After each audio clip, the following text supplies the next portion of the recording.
सीतापुर गांव के किनारे एक बड़ा विशाल पेड़ था।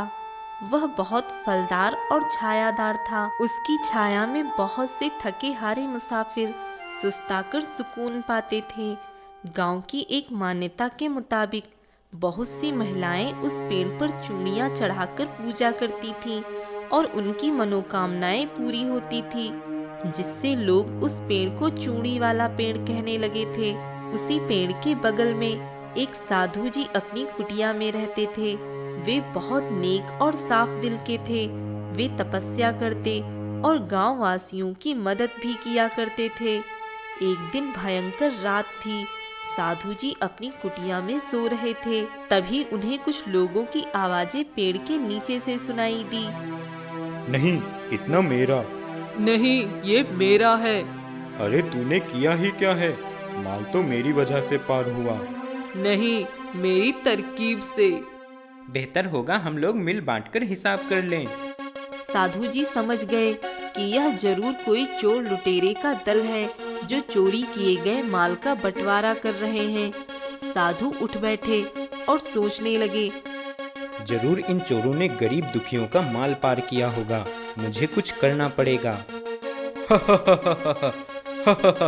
मैं तुम लोगों को खा जाऊंगा। इतना सुनते ही सारे चोर डर जाते हैं। अरे, ये भयंकर आवाज कहाँ से आ रही है? मैं तुम्हारा काल हूँ। अरे, लग रहा है इस चूड़ी वाले पेड़ में भूत है। हाँ हाँ, मैं प्रेत हूँ। लग रहा है कोई भूत ही है। हाँ हाँ, मैं भूत ही हूँ। चोर लुटेरों, तुम सब गरीबों का धन लूटते रहे हो। तुम लोग मेरा कुछ नहीं बिगाड़ सकते। अगर अपनी भलाई चाहते हो तो मेरा कहना मान लो, वरना आज तुम्हारी मौत मेरे हाथों लिखी है। अब सारे चोर भय से कांपने लगते हैं। हम तुम्हारी सभी बातें मान लेंगे। बताओ हमें क्या करना होगा? हाँ हाँ, हर शर्त तुम्हारी मंजूर है। हमें हमारी जान बख्श दो। हा हा हा हा हा। मैं गरीबों का दोस्त और चोर लुटेरों का दुश्मन हूँ। मैं चूड़ी वाले पेड़ पर रहता सदियों पुराना भूत हूँ। हा हा हा हा हा। भूत जी, हमें माफ कर दो। हमसे जो आप कहेंगे हम वही करेंगे।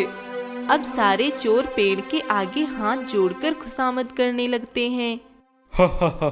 तो ठीक है, मैं तुम लोगों को माफ कर दूंगा, लेकिन कसम खाओ तुम सब कि अब किसी का धन दौलत कभी नहीं लूटोगे और सारा धन जेवर यहीं छोड़कर चले जाओगे। सारे चोर भूत से माफी मांगते हैं और कभी ना चोरी करने की कसम खाते हैं। सुबह वह साधु गांव वासियों को चूड़ी वाले पेड़ के पास बुलाते हैं। सारे गांव वासी पेड़ के नीचे आते हैं तो साधु सारा खजाना गांव वासियों के सामने रखते हैं।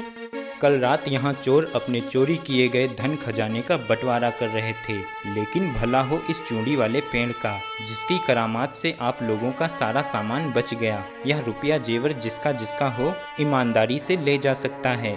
अगर किसी ने दूसरे का सामान लिया तो उसे चूड़ी वाला पेड़ अभी भस्म कर देगा।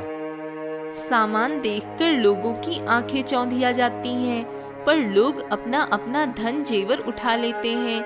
धन जेवर उठाने वाले सभी गांववासी साधु को धन्यवाद देते हैं। साधु जी, आपने मेरी इज्जत बचा ली। मैंने अपनी बेटी की शादी के लिए रुपया जेवर जोड़ जोड़ कर रखा था।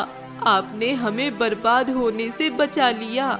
मैंने अपना टूटा फूटा घर बनवाने के लिए एक एक पैसा जोड़ कर रखा था। आपने उसे चोरों से बचाकर हमें बर्बाद होने से बचा लिया। मेरे जेवर चोरों से आपने बचाकर आपने हमारे बुजुर्गों की निशानियां बचा ली। मैंने कुछ नहीं बचाया। आप लोगों की मेहनत की कमाई भगवान ने बचाई है। इस जादुई चूड़ी वाले पेड़ ने बचाई है। यह सुनते ही सभी गांववासी चूड़ी वाले पेड़ की जय जयकार करने लगते हैं। चूड़ी वाले पेड़ की जय, साधु जी की जय। चूड़ी वाले पेड़ की जय, साधु जी की जय।